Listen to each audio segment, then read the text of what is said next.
Agaseke k'amakuru mu karere ngapfunduriye muri Tanzania mu ijambo ryatambutse kuri televiziyo y'igihugu General Jacob John Mukunda umugaba mukuru w'ingabo za Tanzania yavuze ko amategeko agomba kubahirizwa kandi ko bagize uruhare mu mvururu ziri mu gihugu bagomba kuzabibazwa. Yongeye ko ingabo zirimo gukorana n'izindi nzego z'umutekano mu guhagarika izi mvururu ndetse asaba bari muri ibyo bikorwa guhita babihagarika. Imyigaragambyo yakomeje kwiyongera mu mijyi minini hirya no hino muri Tanzania ubwo abashyigikiye barwanya ubutegetsi bamaganaga ibyavuye mu matora ya perezida n'inteko ishinga amategeko yo kuwa gatatu bavuga ko ari ibinyoma. Amagana y'abigaragambyo barenze umupaka binjira mu gihugu cya Kenya bafunga imihanda bacana umuriro ndetse banasenya ibyapa bya Perezida Samia biri mu mihanda hirya no hino. Polisi ya Kenya yatangaje ko abantu birero bapfuye ubwo birukaga bahunga polisi ya Tanzania. Abigaragambyo barashinja guverinoma ya Tanzania ko yarabangamiye ubwisanzure kuko umuyobozi mukuru warwanya ubutegetsi ubafunzwe ndetse n'undi akaba yarangiye kwiyamamaza muri aya matora. Ibintu byongereye amahirwe menshi yo gutsinda kuri Perezida Samia. Uburakari bwiyongereye kuwa kane nyuma y'uko komisiyo y'igihugu y'amatora itangiye gutangaza ibyavuye mu matora aho Samia yabonye hafi 95% by'amajwi ntarambeya iri mu majyepfo y'uburengerazuba. Itariki ya 30 kwezi kwa 10 kushinga amategeko y'Uburayi European Parliament yatangaje ko amatora rusange muri Tanzania atabaye mu buryo buboneye. Yavuze ko ataranzwe n'ubwisanzure n'ubutabera. Mu itangazo ryasohowe n'abadepite bayo bavuze ko amatora yagombaga kuba umunsi w'ibyishimo bya demokarasi ariko ubwo ahinduka igihe cy'igitutu ubwoba n'iterabwoba. Itangazo ryabo rigira riti ibyo byabaye se amatora yisanzuye kandi atabogamye. Uburiganya ntabwo bwatangiriye mu isanduku y'itora bwatangiye amezi menshi imbere y'amatora. Abadepite b'Uburayi bashimangiye ko ari ukwibasirwa ko batavuga n'ubutegetsi harimo kubafata kubafunga no kubuza amashyaka yabo gukorera mu bwisanzure. Bavuze by'umwihariko ku rubanza rwa Tundurisu umuyobozi w'ishyaka ritavuga n'ubutegetsi Chadema uri kuburanishwa ku cyaha cyo kurwanya ubutegetsi kubera gusaba amatora atabogamye. Tundurisu agomba gufungurwa by'ako kanya niko itangazo ryagaragaje. Inteko y'Uburayi yavuze ko nta matora ashobora gufatwa nk'afite agaciro mu gihe abarwanya ubutegetsi bafungwa. Ubwisanzure bwo gutanga ibitekerezo bukumirwa n'itangazamakuru ryigenga rigahatirwa guceceka. Raporo zigaragaza amakosa mu matora kwirukanwa kw'abagenzuzi n'ihohoterwa ry'abavuga ukuri byononye icyizere cy'iki gikorwa cya demokarasi. Abagize inteko bashoje bavuga ko amahanga adakwiye guceceka bati turasaba abafatanyabikorwa bose ba demokarasi guhagarara kigabo mu kurengera uburenganzira bwa muntu n'amahame ya demokarasi. Kurebera ntacyo ukora si ukwifatanya n'ugufatanya n'ibibi. Iri tangazo ryashyizweho umukono na David Makarista perezida w'akanama k'ububanyi n'amahanga mu nteko ishinga amategeko y'Uburayi, Muniri Saturi perezida w'akanama k'uburenganzira bwa muntu, Menya Krionen na perezida w'itsinda rishinzwe umubano n'inteko nyafurika. Iri tangazo rije rikurikiye iminsi y'ubushyamirane n'imyigaragambyo muri Tanzania aho abaturage n'amahanga bakomeje kuvuga ko amatora yabaye mu buryo budahwitse kandi butubahiriza amahame ya demokarasi. Umunsi w'amatora waranzwe n'imvururu hagati y'abashyigikiye batavuga ubutegetsi ndetse na polisi y'igihugu. Nyuma y'aho umuyobozi w'igisirikare cya Tanzania General Jacob Mukunda yashinje abo yise abatifuriza igihugu neza no kwangiriza imitungo ndetse no guhungabanya abantu mu gihe cy'amatora. Urusaku rw'imbunda rwumvikanye mu mujyi wa Mwanza uherereye mu majyaruguru y'igihugu mu gihe havuga imvururu no mu murwa mukuru Dodoma ndetse n'umujyi mukuru Dar es Salaam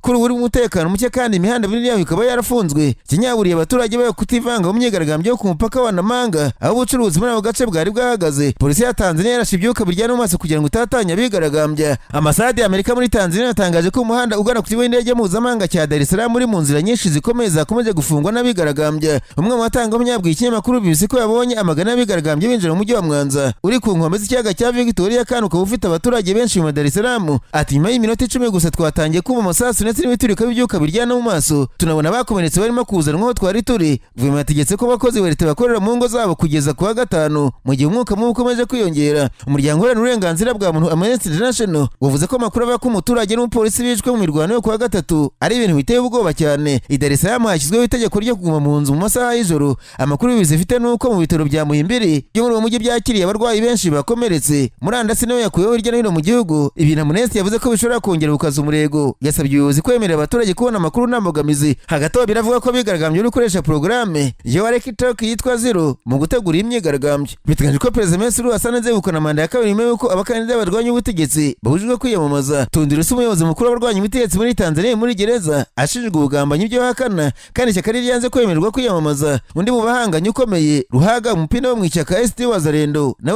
nawe yakuye mu bemerewe kwiyamamaza. Samia yatangiye guteka Tanzania 2021 nk'umukuru w'igihugu wa mbere w'umugore nyuma y'urupfu rwa Perezida John Magufuli. Perezida Samia yabanje gushimirwa kubw'imiyoborere ye gusa guverinoma yaje gucirirwa guta muri yombi ndetse no kurirwa urengero ry'abanenga ubutegetsi bwe. Polisi ya Kenya kuwa kane yakumiriye abaturage b'iki gihugu bashaka kwinjira muri Tanzania mu rwego rwo kwifatanya n'abaturage b'iki gihugu mu myigaragambyo. Ibinyamakuru bya Kenya byavuze ko polisi yatangiriye bari abantu ku mupaka wa Namanga uhuza kiriya gihugu na Tanzania kuva kuwa gatanu ku itariki ya 29 z'ukwezi kwa 10. Abanyatanzania mu myigaragambyo ikomeye bamagana amatora y'umukuru w'igihugu yabaye muri iki gihugu. Na amatora Perezida Samia afite amahirwe yo kuyatsinda yatoranyemo n'abakandida 17 gusa ashinjwa kuba yarakumiriyemo abanyapolitiki bakomeye basanzwe barwanya ubutegetsi bwe abandi akabafunga. Abanyakenya bamaze igihe bibasira ubutegetsi bwa Perezida Samia Suluhu Hassan bamwita umunyagitugu ndetse bari mwashishikarije abaturanyi babonye na Tanzania kwigaragambya. Nyamara ariko kandi umuhanzi urangiranwa w'icyo gihugu Diamond yamaze gusiba ku mbuga nkoranyambaga amafoto yose yasangije abamukurikiye bamaze Samia Suluhu Hassan mu matora atarakiriwe neza n'abera igihugu bahise birara mu mihanda mikuru byo kwigaragambya. Uyu muhanzi yasibye ubutumwa mu gihe yari amaze iminsi yose ku gitutu n'abakunzi bamushinja gushyigikira umukandida witaga umunyagitugu. Ku rundi ruhande mbere y'uko asiba ubu butumwa na mbere y'amatora Diamond yari yabanje kugenera ubutumwa Samia Suluhu Hassan amusaba kudaha agaciro bari kumutuka no kumuvugaho amagambo mabi. Mu butumwa bwe Diamond yagaragaje ko ashyigikiye bikomeye Samia Suluhu Hassan ahamya ko ari kurwanya amatora bamwita uko bashaka ari abantu bake batazi ibyo bari gukora.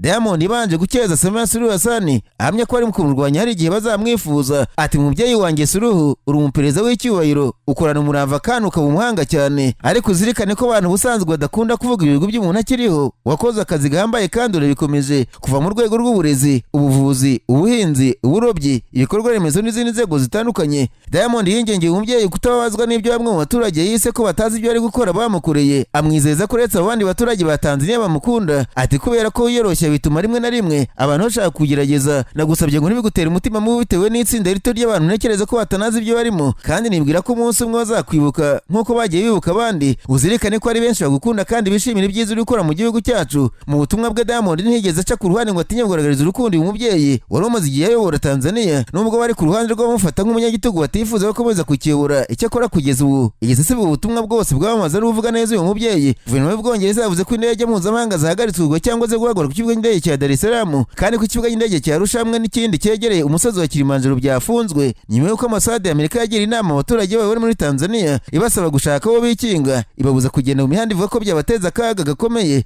kandi ingendo nyinshi mpuzamahanga zahagaritswe. Iyi myivumbagatanya bayikirageze kuri Samia Suluhu Hassan wahawe amashyi nyuma yo gutangira imirimo mu myaka ine ishize kubera koroshya gukandamiza abatanuvuga rumwe ubutegetsi bwe ndetse no kugenzura itangazamakuru byari byariyongereye ku butegetsi bwa John Magufuli mu myaka yashize ariko bari uburenganzira bwa n'abakandida batavuga ubutegetsi bashinje guverinoma y'ishimutwe ridasobanutse ry'abanenga ubutegetsi. Perezida Samia Suluhu Hassan yavuze mu mwaka ushize ko yategetse ko hakorwa iperereza kuri raporo z'ishimutwa ariko nta byarivuyemo byigeze bishyirwa ku mugaragaro. Imyigaragambyo yatangiriye mu murwa mukuru Dar es Salaam no mu yindi mijyi mu gihe cyo gutora kuwa gatatu kubera ko Perezida Samia Suluhu Hassan yaheje mu matora babiri bakomeye basanzwe barwanya ubutegetsi bwe ndetse n'ibyo bigaragambye bavuga ko guverinoma ye yarengereye gukandamiza rubanda. Nararanganije amaso mu binyamakuru byandikirwa muri Kongo Kinshasa abanyamakuru bakize amakaramu ku mpapuro barandika banditswe umutwe wa M23 wagaragaje ko udakozwe gahunda yatangajwe na Perezida w'umukuru w'Ubufaransa yo gufungura ikigo indege cyo mu mujyi wa Goma muri mako yabo mu byumweru bike biri imbere. Makuru yatangaje ko kiriya kibuga kinini kigiye gufungurwa kuwa kane ubwo hari muri abo mpuzamahanga yiga ku mahoro n'umutekano mu karere ka Afurika y'ibiyaga bigari yaberaga i Paris. Imwe mu ntego y'amakuru z'inama yitabiriwe n'ibihugu biri mu Rwanda na Kongo yari gukusanya amafaranga azifashishwa mu gufasha abagizeho ingaruka n'intambara imaze imyaka ibiri muri Burasirazuba bwa Kongo. Ubufaransa na Togo byagize itekerezo yo gutegura iriya nama nyuma y'aho bigaragaye ko kugeza tariki ya 15 Ukwakira muri miliyari 2.9 z'amadolari yagomba kwifashishwa mu gufasha abo bantu muri uyu mwaka hamaze kuboneka 16% gusa. Makuru yatangaje ko muri iyo nama y'i Paris bakusanyije miliyari 1.5 z'amayero yo kuziba kiriya cyuho kandi ku bagenerwa bikorwa bazibandwaho ari abahunze ibice biberamo imirwano harimo abagore n'abana bahabwa imiti n'ibiribwa. Ivuze ko kugira ngo ifashanye n'ubundi butabazi bigere ku bagizweho ingaruka n'intambara ari ngombwa ko ikibuga cy'indege cya Goma gifungurwa kugira ngo indege z'ubutabazi zigeze kigwaho. Perezida Emmanuel Macron yavuze ko mu byumweru biri imbere iki kibuga cy'indege kizafungurwa kugira ngo kijye kigwaho indege z'ubutabazi iminsi 2 mu cyumweru kandi ko ubusugire bw'ubutaka bwa Kongo buzubahirizwa. Ati ndagira ngo bamenyeshe ko mu byumweru biri imbere tuzafungura ikibuga cy'indege cya Goma kugira ngo kijye kigwaho indege z'ubutabazi iminsi 2. Ni indege nto bitewe n'ubushobozi bizakorwa bubahirizwa ubusugire bwa Kongo kugira ngo indege za mbere z'ubutabazi zigeyo bidatinze. Perezida w'Ubufaransa yaboneyeho gusaba Leta z'Ubumwe za Amerika na Leta ya Qatar bisanzwe abahuza mu makimbirane mu karere ko byatanga ubufasha kugira ngo icyo kibuga cy'indege gifungurwe. Muri Mutarama mu mwaka mbere y'amasaha make ngo M23 yigarurira umujyi wa Goma nibwo kiriya kibuga kinini cyo muri uriya mujyi cyafunzwe ndetse imirwano yabereye muri uriya mujyi yasize ingabo za Leta zicyangije. Iki kibuga cyakora mu minsi yashize cyabaje gutunganwa n'abakozi b'umuryango w'Abibumbye gusa Kinshasa ivuga ko nta sosiyete y'indege yemerewe kugikoresha mu gihe kiri mu maboko y'inyeshyamba. Minisitiri w'itangazamakuru n'itumanaho wa Kongo Kinshasa kandi umuvugizi wa guverinoma y'iki gihugu Patrick Katembwe abinyujije kuri rwego rwa X yatangaje ko Leta ya Kongo ifite ububasha mu gufungura kiriya kibuga aho kuba M23 cyangwa se u Rwanda. Ati kongera gufungura ikibuga indege cya Goma bizakorwa gusa mu bubasha bw'inzego za Leta ya Kongo kandi bigenewe gusa indege zigenewe ibikorwa by'ubutabazi zizajya zikora ku munwa gusa. Si uruhurirane rw'umubyeyi u Rwanda cyangwa se rw'umwana warwo M23 Moya yagaragaje ko kugerageza guhagarika cyangwa se kubangamira ubutabazi bwihutirwa bugenewe ababaye ari uguhakana ukuri ndetse n'ikimenyetso cy'ubunyamaswa n'ubugome byabo yise ko bayoborana ibikorwa by'icyaha. M23 biciye ku muhuzabikorwa wayo Colonel Nanga yatangaje ko yatunguwe cyane no kuba Ubufaransa bwatangaje ko ikigo indege cya Goma giye gufungurwa nyamara leta ya Kongo amaze iminsi baganira itaregeze bagisha inama kuri iyo ngingo. Nanga yavuze ko bitumvikana ko gufungura kiriya kibuga cy'indege byabigamije ibikorwa by'ubutabazi mu gihe ku rundi ruhande ingabo za leta ya Kongo zimaze iminsi zizuka ibisasu mu bice bitandukanye mu rwego rwo gusenya ibikorwa remezo bifitiye inyungu abaturage. Ati ni gute umuntu yavuga ko ifungurwa ry'ikibuga indege cya Goma rigamije ubutabazi mu gihe muri teritwari za Walikale na Masimu ntara Kivu Amajyaruguru ndetse na Fizi mu Minembwe Warungu na Mwenga muri Kivu Amajyepfo buri munsi haratswa n'ingabo za Kinshasa zigamije gusenya ibikorwa bya gisivile nk'inganda, imihanda, ibiraro n'ibibuga by'indege by'abagira neza. Ni gute bavuga kongera gufungura ingendo zo mu kirere Igoma mu gihe abaturage bambuwe amafaranga yabo kandi mu banki akaba yarafunzwe ku byemezo bya leta ya Kinshasa. Nanga yavuze ko kuvuga ko ikibuga indege cya Goma kigiye gufungurwa bitari bikwiye ndetse bikaba byaje mu gihe kitari cyo muri iki gihe ingabo za leta ya Kongo zikomeje kugaba ibitero by'indege ku basivile zikoresha indege z'intambara. Ikindi izo ndege z'ibikorwa by'ubutabazi zikaba zikwiye kujya gufasha abo mu Minembwe na Walikale babaye kurusha abandi. Yavuze kandi ko gufungura kiriya kibuga bidakwiye mu gihe Kinshasa imaze igihe yarafunze ikirere cyo mu duce tugenzurwa M23 kugira ngo ibone kwigaba ibitero ku basivile. M23 yaboneyeho gusaba abantu kwitondera imikorere y'imiryango ikora ubutabazi imwe n'imwe yungukira mu bibazo by'abaturage bavuga ko ari impunzi. Nyamara agaragaje ko mu bihe byashize iyo miryango ariyo yagiye ifasha imitwe yitwaje intwaro y'FDLR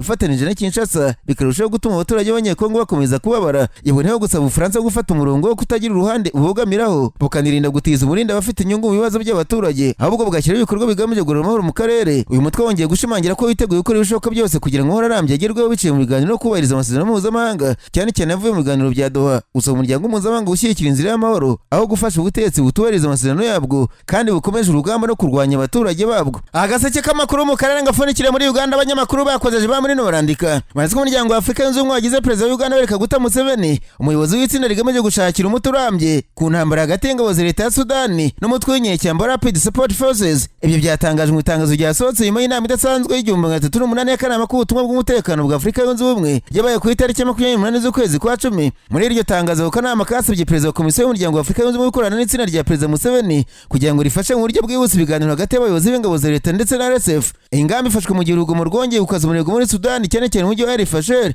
umurwa mukuru w'intara Darfur y'Amajyaruguru aho umutwe wa RSF ushinzwe ubwicanyi n'ibikorwa byo guhungabanya abaturage ndetse no kubuza ibikorwa by'ubutabazi kugira aho bikenewe. Bivuga ko mu minsi yashize mu mutwe wisha abaturage 500 muri ako gace ka El Fasher mu gihe ibihumbi by'abaturage bikomeje kuva mu byabo. Umuryango w'Abibumbye ukomeje kwamagana ibikorera muri Sudani aho agaragaje ko abagore bari gufatwa ku ngufu umunsi kundi, abakobwa bato bagasambanwa ku gahato, abana bari kugwa mu ntambara n'urugomo rudashira. Kuri ubu Perezida Museveni agiye kuyobora ibiganiro bigamije gusaba impande zombi guhagarika imirwano ku kanya no gufungura inzira z'ubutabazi. Hazanategurwa ibiganiro bya politiki biri impande zose bigamije gusubiza igihugu mu nzira y'amahoro n'ubwiyunge. Kugira Museveni nk'umuyobozi w'ibiganiro biragaragaza ubushake bwa Afurika yunze ubumwe bwo kuzamura urwego rw'ubuhuza hagati y'impande zombi hakoreshejwe abayobozi bakuru b'ibihugu byo muri Afurika. Intambara ya Sudani ihuje umutwe wa Rapid Support Forces n'ingabo za leta yatangiye muri Mata mu myaka 2 ishize imaze kugwamo arenga 24 ndetse abandi barenga miliyoni 13 bavuye mu byabo, imitungo y'abaturage n'ibikorwa remezo birangirika. Hanyuma abayobozi bari muri leta ya Uganda ntibahuza gukubuza ibitangazamakuru bibiri bihuriye mu kigo Nation Media Group gutara inkuru mu bikorwa bya Perezida Yoweri Kaguta Museveni.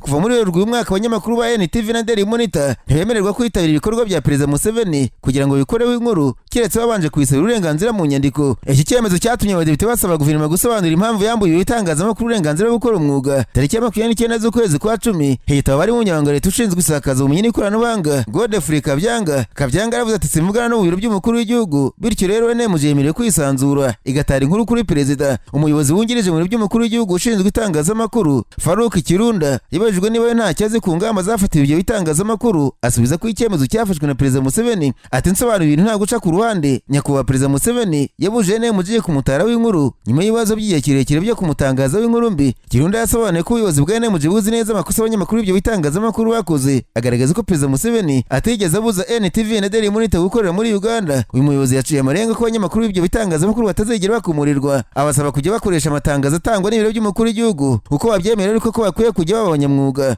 Hanyuma kandi abakandida ku mwanya wa Perezida mu matora yo mu kwezi kwa mbere muri Uganda nabo bikiza hamwe bamagana leta ya Uganda basaba ko ibyo bitangazamakuru byongera gukomorirwa bigakora inkuru zirwana na Perezida Museveni kuko kuba bikora inkuru zicukumbuye bitagomba kubizira kuko niko abanyamakuru bakabaye bakora aho kuba imizindaro ya leta